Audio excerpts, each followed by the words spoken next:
저와 여러분은 그리스도인입니다. 그리스도인. 그리스도인이라고 이렇게 표현을 하는데 처음으로 그리스도인이라고 불리었던 장소가 있습니다. 안디옥 교회이죠. 우리 사도행전 말씀을 좀 찾아봅시다.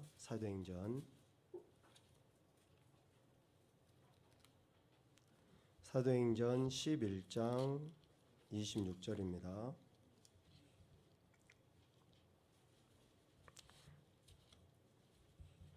사도행전 11장 26절 우리 같이 한 목소리로 읽겠습니다.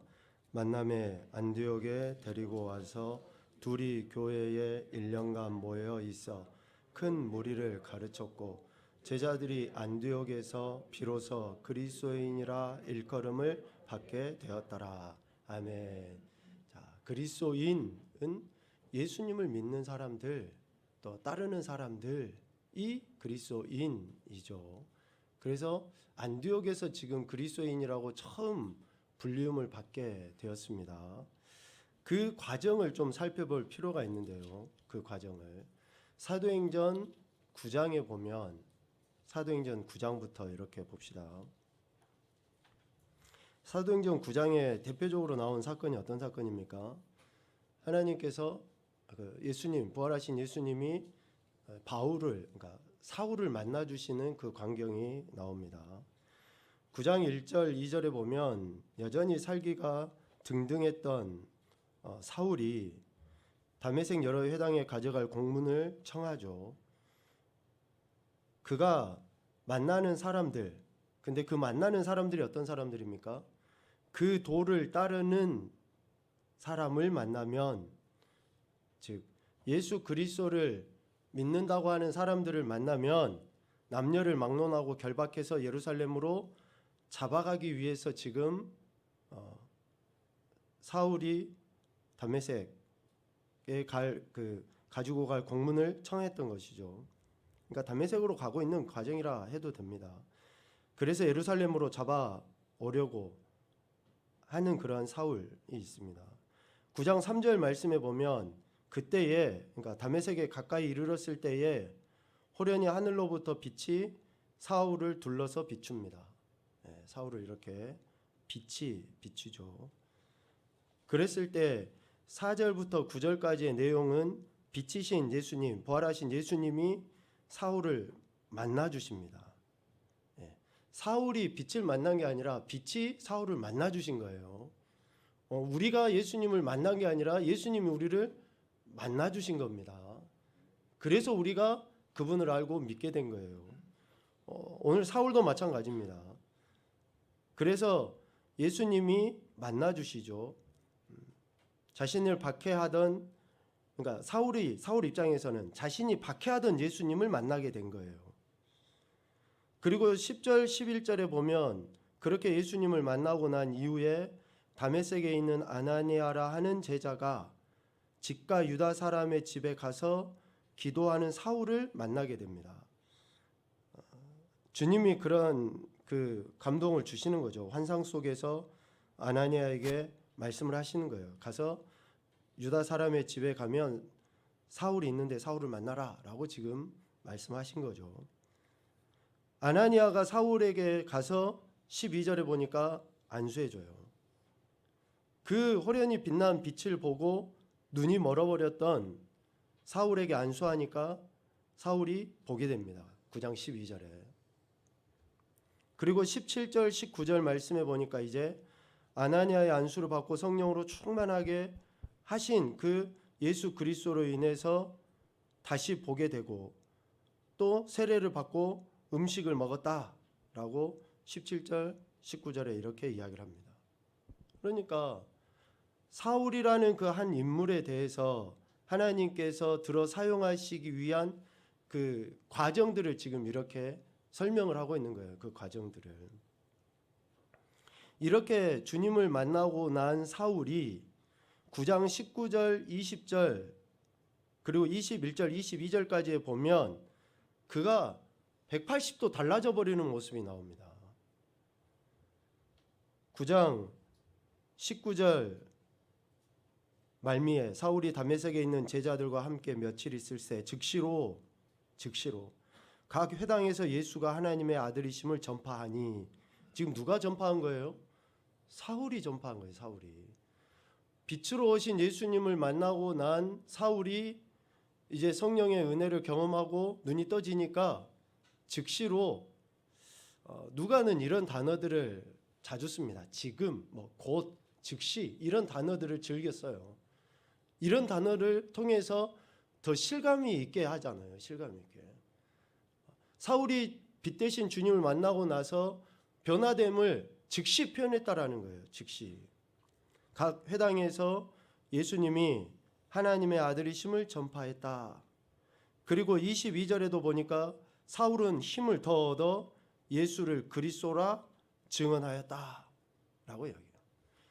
자신이 만났던 빛, 그 빛을 이렇게 고백을 하는 거죠. 하나님의 아들이시다.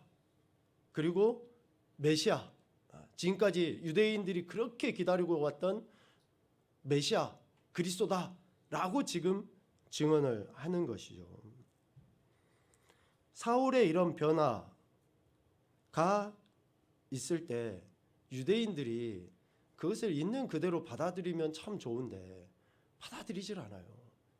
그러니까 변화도 어쩌면 천천히 변화되면은 그래 할 수 있는데, 그냥 하루아침에 휘가닥 바뀌어버리면 어때요? 저 사람 죽을 때가 됐구만 이렇게 이야기를 하잖아요. 그냥 순식간에 확 바뀌어버리면. 근데 지금 꼭 그런 거예요. 사울이 이렇게 확 바뀌어가지고 예수 그리스도를 증거하는, 그러니 유대인들이 예수를 죽였던 사람들, 예수님을 믿는 사람들을 죽이려 하는 그들의 입장에서는 사울을 용납할 수가 없는 거죠. 사울을 용납할 수가 없습니다. 그래서 바나바가 사울을 데리고 사울이 예수님의 이름을 담대하게 전한다라는 것을 바나바가 가르쳐줘요. 전해줘요. 9장 27절에 보면. 그러니까 유대인들은 사울에 대해서 적대감을 계속 갖고 있는 거죠. 26절에도 보니까 사울이 예루살렘에 가서 제자들을 사귀고자 하나 다 두려워하여 그가 제자됨을 믿지 아니했다. 그런데 바나바는 그를 데리고 사도들에게 가는 거죠. 그래서 그가 어떻게 변화되었는지를 지금 설명을 해주고 있는 거예요. 그가 예수님의 이름을 담대하게 말하는지를 전하고 있는 거죠. 사울이 예루살렘에서 이러한 일들을 할 때 믿지 않는 자도 있었지만 바나바와 같은 사람은 사울을 더 변론하고 변호해 주면서 이렇게 복음이 증거되도록 힘쓴 거죠. 사울을 죽이려 하는 자와 사울을 살리려는 자의 모습이 이렇게 나옵니다. 그래서 사울을 죽이려 하는 자들이 많아지니까 28절 29절에 그 예수님을 믿는 형제들이 사울을 어떻게 합니까? 9장 30절에 보니까 다시 다소로 보내버립니다. 이제 사울을 살려야지 되니까. 사울이 죽임을 당하지 않도록 하기 위해서 지금 이 이야기를 하는 거예요. 자, 여기 31절까지 9장의 내용을 쭉 간략하게 이렇게 살펴봤는데요. 사울의 변화는 이방인들에게 복음을 증거하기 위한 변화라고 할 수 있습니다. 그런데 사울이 그렇게 변화되고 이방인들에게 복음 전하는 것을 뒷받침해 주는 인물이 누구냐면 그 이후에 나와요. 베드로는 유대인들에게 있어서는, 즉 예수님을 믿는 사람들에게 있어서는 최고잖아요. 그래서 베드로가 이방인들에게 복음을 전하는 것에 대해서 사람들이 그것도 수용할 수가 없는 거죠. 이방인들도 성령을 받도록 하나님께서 베드로를 통해서 역사하시는 겁니다. 그 내용이 10장 48절까지 쭉 계속 나와요. 베드로의 사역을 통해서 특별히 고넬료라고 하는 그 가정 가문이 온전히 구원을 받게 되는 그런 역사가 일어나게 됩니다. 이방인들도 성령을 받고. 그래서 11장 18절 하반부에 보면 11장 18절 하반부에 보면 이렇게 되어 있습니다. 하나님께서 이방인에게도 생명 얻는 회개를 주셨도다 라고 제자들이, 무리들이, 유대인들이 이제 고백하게 해요. 왜? 베드로가 예루살렘 교회에 와서 이방인들이 변화된 것을 보고 하니까 그들이 비로소 이방인들도 생명 얻는 회개를 얻을 수 있구나 라고 인정을 하게 되는 것이죠. 그 이후에 11장 25절에 보면 바나바가 사울을 찾으러 다소 지방으로 갑니다. 사울이 복음을 전하려고 예루살렘에 왔다가 자기를 죽이려고 하는 것 때문에 형제들에 의해서 다소로 갔잖아요. 그랬을 때 이제 베드로나 또 그 이방의 복음이 전해진다라는 그런 사실들이 명확해져서 다시 이제 바나바가 사울을 찾으러 다소로 가는 거죠. 그리고 나서 26절에 오늘 우리가 같이 읽었던 그 말씀입니다. 만남에 안디옥에 데리고 와서 이제 사울을 다시 안디옥으로 데리고 옵니다. 데리고 와서 둘이 교회에 1년간 모여 있어 큰 무리를 가르쳤고 제자들이 안디옥에서 비로소 그리스도인이라 일컬음을 받게 되었더라 라고 이야기합니다. 지금 11장 26절 말씀을 설명하기 위해서 사울의 변화 그리고 베드로가 복음을 증거한 거 이방인들에게 뭐 이런 이야기를 쭉 했거든요. 자, 오늘 11장 26절 말씀을 이렇게 한번 봐봅시다. 비로소 그리스도인이라고 일컬음을 받게 되었는데 그리스도인이라고 불리게 된 어쩌면 이유라고 할까요? 그것을 순차적으로 우리가 찾아볼 수 있어요. 첫째는 둘이에요. 둘이. 여기서 둘이는 지금 바나바와 사울이죠. 그러니까 바나바와 사울의 협력에 의해서 비로소 그리스도인이라고 불림을 받게 되는 역사가 일어나게 되었다라고 할 수 있습니다. 두 번째는 교회에 1년간 모여 있어요. 교회는 예수 그리스도의 피값으로 사신 공동체입니다. 교회는 예수 그리스도의 피값으로 사신 공동체예요. 그러니까 바나바와 사울이 어디에서 협력한 거예요? 교회에서 협력한 거예요. 교회에서 협력한 거. 그리고 교회에 모여 있어. 여기에서 모여라는 말을 우리가 달리 생각을 해보면 예수 그리스도의 이름으로 예수 그리스도 안에 라는 의미로 이해할 수 있습니다. 예수 그리스도의 이름으로 예수 그리스도 안에. 그러니까 교회 공동체 안에서는 예수 그리스도의 이름이 중심인 거예요. 예수 그리스도가 기준이 돼야 되는 겁니다. 그래서 그 예수 그리스도의 이름으로 협력을 하는 거예요. 그렇게 모여서 그들이 행한 일이 뭡니까? 큰 무리를 가르쳤고 네 번째는 가르쳤다라는 거죠. 무엇을 가르쳤을까요? 어떤 걸 가르쳤을까요? 뭘 가르쳤을까요? 도대체 제가 거기 현장에 있지 않아서 모르겠습니다. 저는 거기에 없었거든요. 도대체 뭘 가르쳤을까요? 바나바와 사울이. 아멘. 예수가 하나님의 아들이신 것, 예수가 그리스도이신 것을 가르친 거예요. 사울이 이방인들에게 자기가 만났던 그 주님, 빛으로 오신 주님을 만나고 난 이후에 예수가 하나님의 아들이신 것을 명확하게 알게 됐잖아요. 그리고 예수가 메시아인 것을 명확하게 알게 된 거예요. 그것을 가르친 겁니다. 그것을. 역으로 생각해 보면 그리스도인이라고 불림을 받는 오늘 우리는 가르쳐야 됩니다. 가르침을 받은 대로 가르치는 거예요.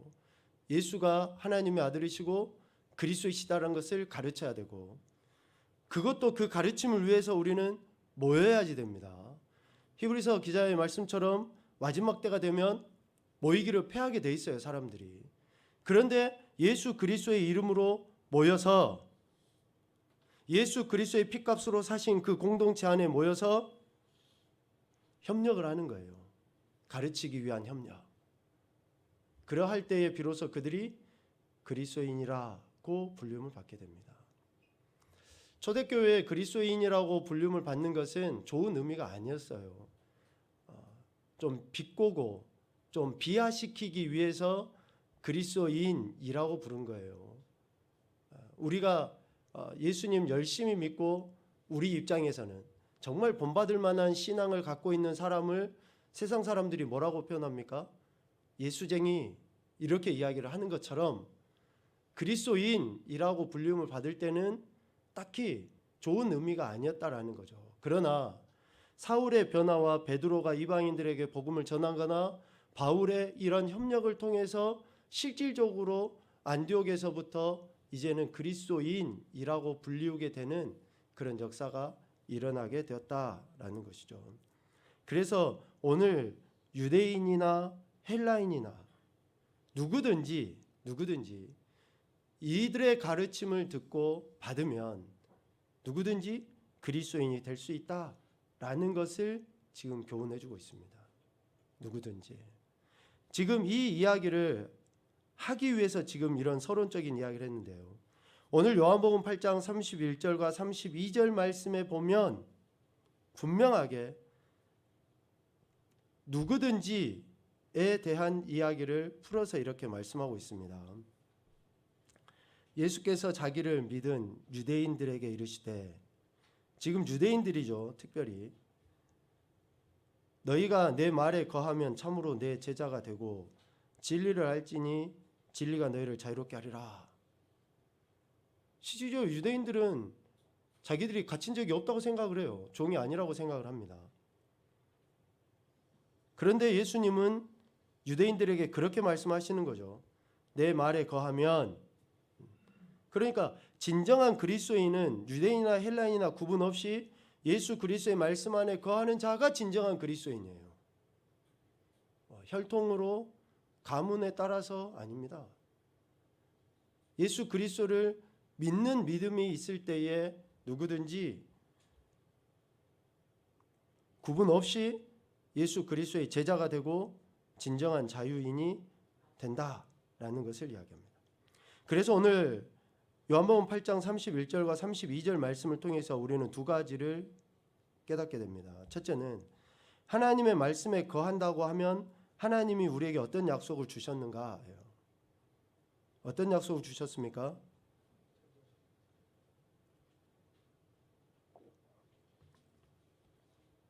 참으로 내 제자가 되고, 참으로 참 제자라고 이야기할 수 있겠죠.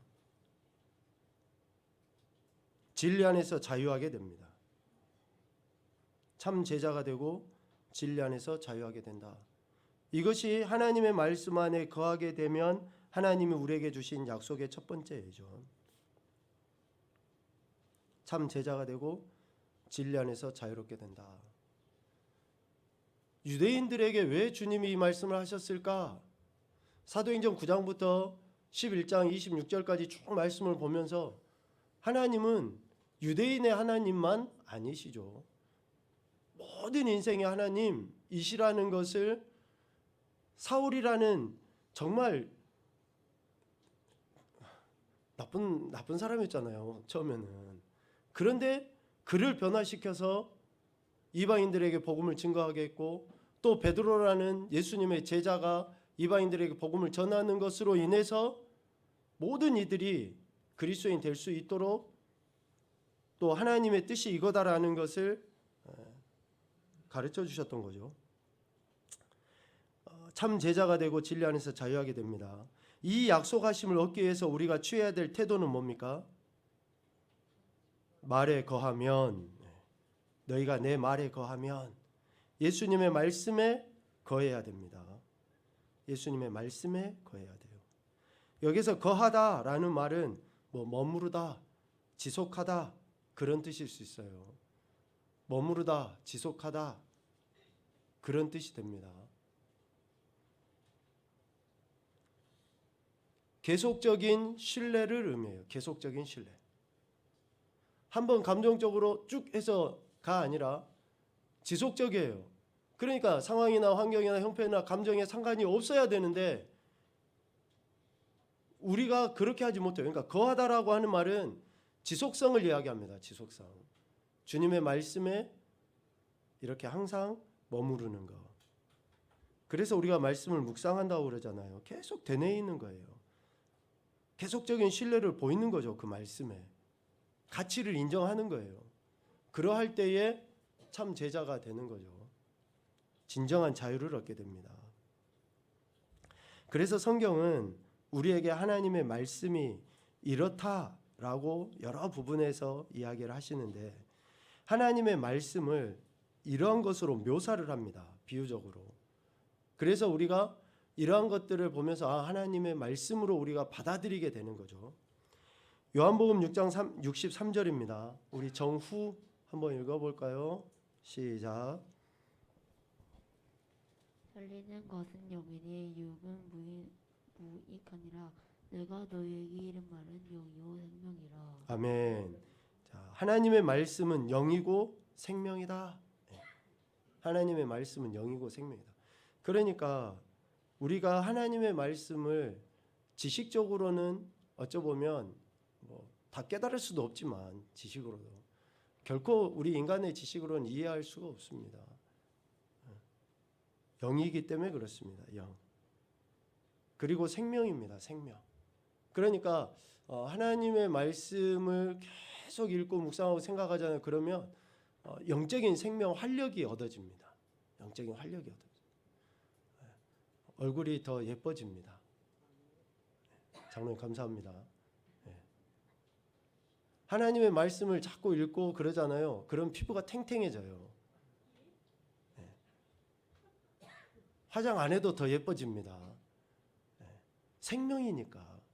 아이들이 자라면서 생명이잖아요. 그러니까 얼마나 엄마들이 딸내미들 커가면서 제일로 자주 하는 이야기가 뭐예요? 야, 화장 안 해도 예뻐. 화장 안 해도 예뻐.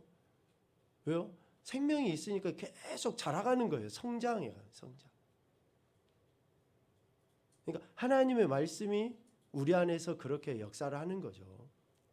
틀림없이 하나님의 말씀이 생명이라고 이야기했기 때문에 그렇습니다. 히브리서 4장 12절 누구냐? 우리 주영이, 노주영이, 찬홍이 시작. 마이크 켜고 하세요. 하나님의 말씀은 살아있고 활력이 있어 좌우에 날선 어떤 검보다도 예리하여 영과 영과 미숙한 열과 골수를 찔러 쪼개기까지 하며 또 마음의 생각과 뜻을 판단하나니. 아멘. 하나님의 말씀이 어떻다라고 지금 히브리서 기자는 표현합니까? 살아있고 활력이 있다. 살아있고 활력이 있다.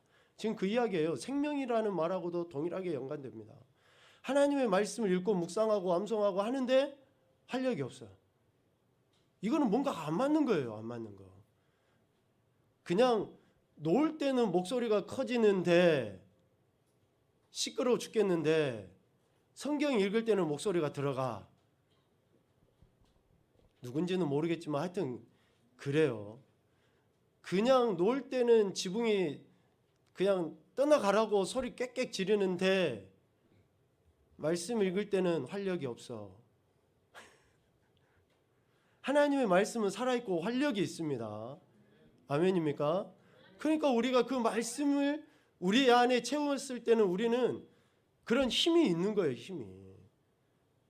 육신적으로 피곤하지 않다는 말이 아닙니다. 그럼에도 불구하고 새 힘을 공급받게 돼요.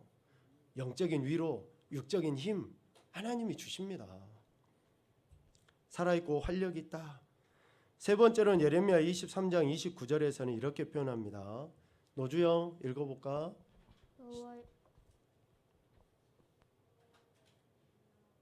아니 안 들리는데.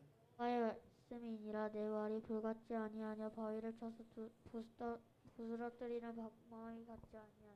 아멘. 하나님의 말씀이 뭐 같다라고 지금 예레미야 선지자는 표현합니까? 불 그리고 방망이. 하나님의 말씀은 불이고 방망이다. 그러니까 말씀이 우리 안에 들어오면 모든 죄는 태워지게 돼 있어요. 이렇게 막 나타나게 되어 있습니다. 드러나게 돼 있어요. 하나님의 말씀이 없으니까 우리 안에 죄가 있어도 감추려고 하는 거예요. 말씀을 읽으면 읽을수록 죄를 깨닫게 됩니다.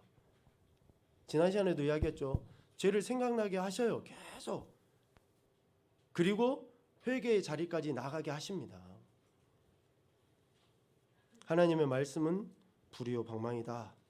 에베소서 6장 17절 민서 한번 읽어볼까요? 시작. 구원의 투구와 성령의 검고 하나님의 말씀을 가지라. 아멘. 하나님의 말씀은 뭐라고 표현합니까?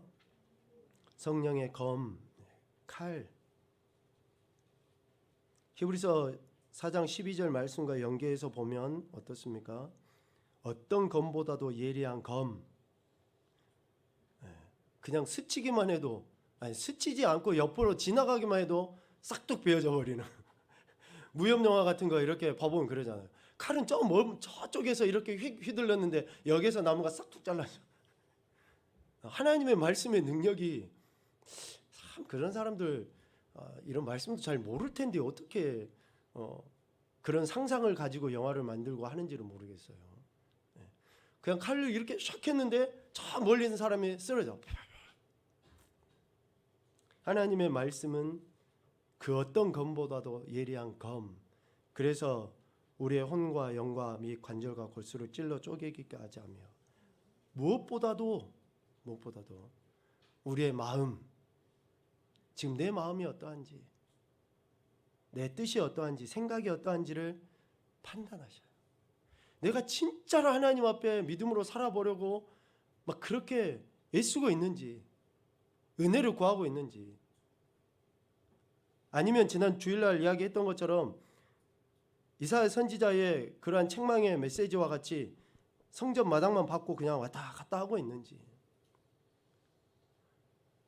예전에 김남준 목사님이 쓰신 책 중에 이런 책이 있어요. 기왕 예수님 믿으려면, 기왕 예수님 믿으려면, 그러니까 예수님 믿기로 했으면, 이왕 믿으려면 좀 열심히 믿어야 되지 않을까요? 좀 제대로 한번 믿어봐야 되지 않을까요? 왜 열심히 믿고 왜 제대로 믿어야 될까요? 왜? 이따 말미에 이야기하겠습니다. 제대로 믿어야죠. 해보려고 해야죠. 진짜로 우리가 예수님 믿는 것이 좋다 그러면, 이게 가치가 있다 그러면, 우리가 예수님 믿고 얻게 되는 것이 무엇인지 내가 진짜 확신한다 그러면 좀 열심히 한번 해봐야 되지 않을까요? 이게 그냥 목회자의 마음이 아니라 하나님께서 오늘 우리에게, 제게도 그렇지만 여러분들에게 그런 말씀하시지 않을까요? 네 마음이 진짜 내게 있냐? 네 마음이 진짜 내게 있냐? 진짜. 그래서 참으로 내 제자가 되고 라고. 참 내가 진짜 제자인가? 조지 뮬러는 이런 이야기를 했습니다. 우리 영적 생활에 우리 아이들이 몇 명 더 있으니까 우리 한나가 좀 읽어줄까요? 조지 뮬러가 했던 이야기.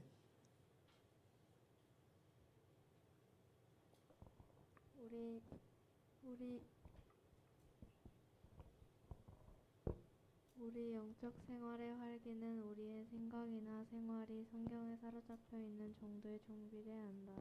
아멘.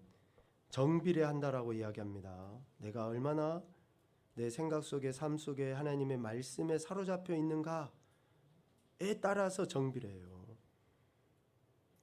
영적으로 활기가 떨어져 있고 삶이 무기력해지고 하는 그런 모든 것들은 내가 하나님 말씀과 관계없기 때문에 그런 거예요.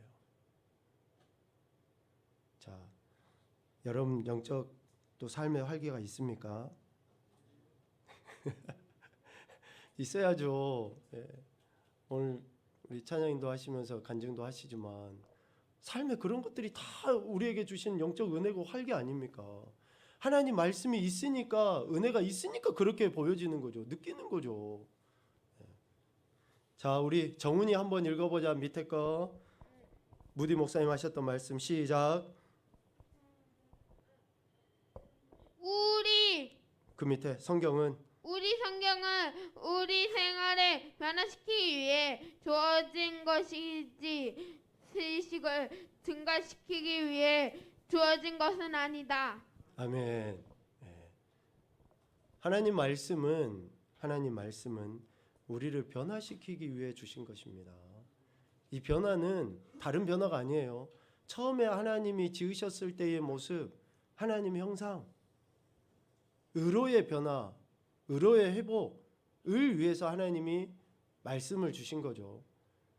예수 그리스도를 주신 거고, 십자가에서 죽게 하신 거고, 다시 오시게 하시는 거고, 이런 모든 일들의 결국은 우리를 변화시키기 위함이다. 여러분 동의하십니까? 그래서 하나님 말씀을 읽으면 또 묵상하면 우리의 삶은 변화되게 돼 있어요. 기준이 내가 아니라 주님이 기준이 되게 돼 있어요. 내가 보는 눈으로 보는 게 아니라 주님이 보는 눈으로 보게 돼 있어요. 그러니까 좀 안타까운 마음도 생기고 또 긍휼히 여기기도 되기도 하고 우리의 힘으로 안 된다니까요. 여러분 성령의 열매는 우리의 힘으로 맺혀지는 게 아니에요. 하나님의 은혜로 맺혀지는 거예요. 그러니까 그렇게 못할 때에 나는 이런 인간이야 이렇게 생각을 안 해요.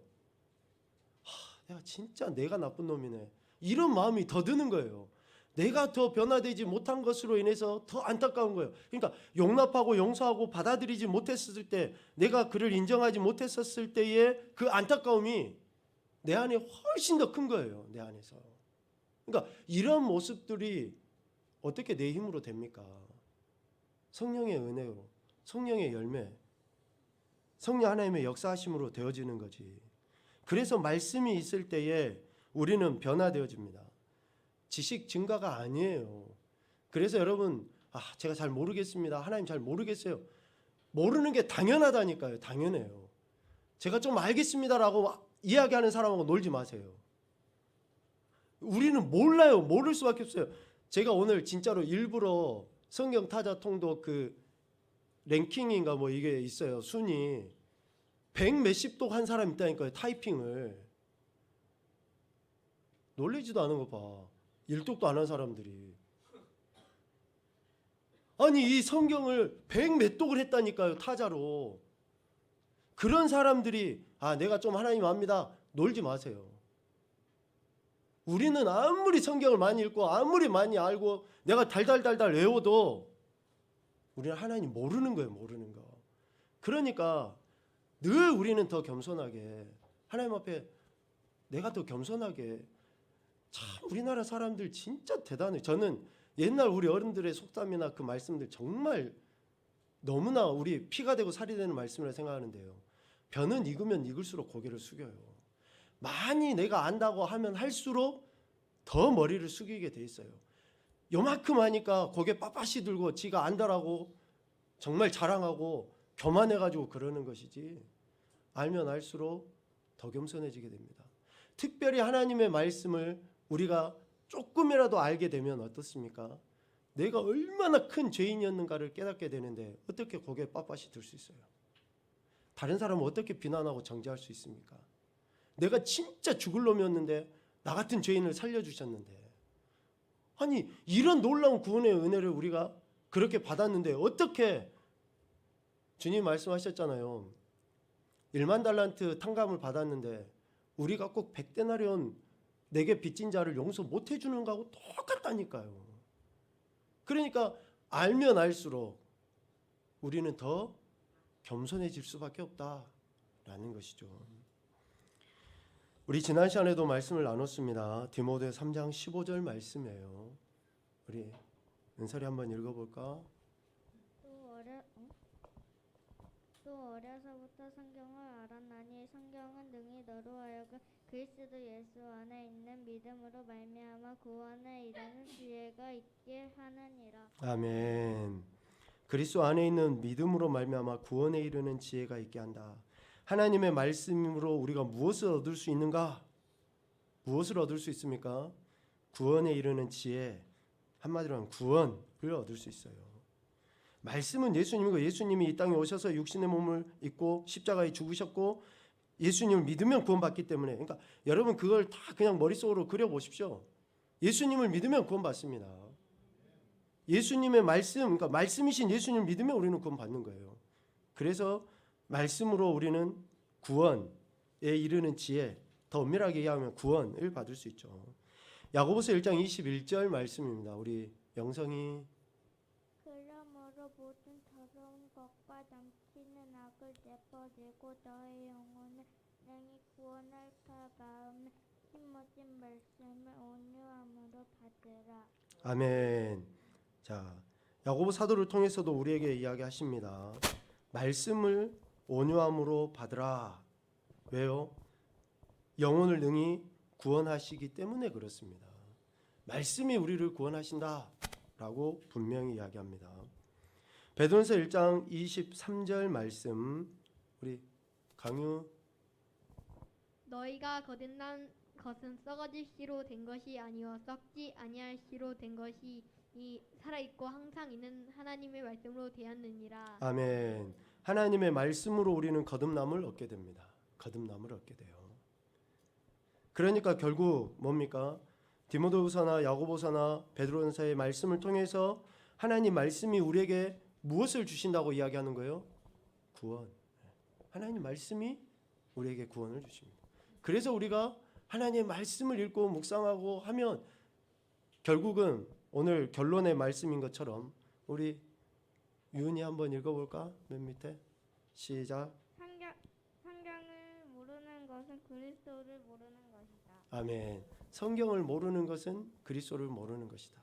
그러니까 말씀을 읽고 묵상하고 생각을 하면 할수록 하나님께서 주신 은혜로 우리가 그리스도를 알게 되고 그 알미 실질적인 구원의 열매로 우리에게 주어지게 되고 영의 변화, 육의 변화, 삶의 변화가 일어나게 되며 하나님께서 우리를 그리스도인이라고 하시고 참 제자 되게 하셨다라는 것을 우리 삶으로 드러내 보이게 되는 거예요. 드러내 보이게 돼요. 그래서 여러분 하나님의 말씀을 늘 가까이 하고 읽고 묵상하는 것을 어려서부터 훈련을 하셔야지 돼요. 지금부터서라도 여러분들이 하셔야지 됩니다. 왜냐? 아까 그 이야기했죠. 이제 결론입니다. 구원보다 더 큰 가치가 있는 것이 없는데 최상의 가치, 최고가 구원인데 이 구원을 우리가 받았다라고 하면 또 구원을 받기 위해서 하나님이 우리에게 말씀을 주셨다라고 하면 하나님 말씀을 읽고 하나님 앞에 나가야죠. 그렇게 해야지 구원의 은혜를 경험하고 확신을 갖고 이 세상에서 살아갈 거 아닙니까? 구원받은 저와 여러분이 취해야 될 태도는 이겁니다. 하나님의 말씀 앞에 겸손히 낮아져서 말씀을 듣고 또 생각하고 그러면서 그 생각난 말씀을 삶으로 살아내보는 것, 이것을 오늘 우리가 해야 될 일이다라는 것을 마지막으로 이야기합니다.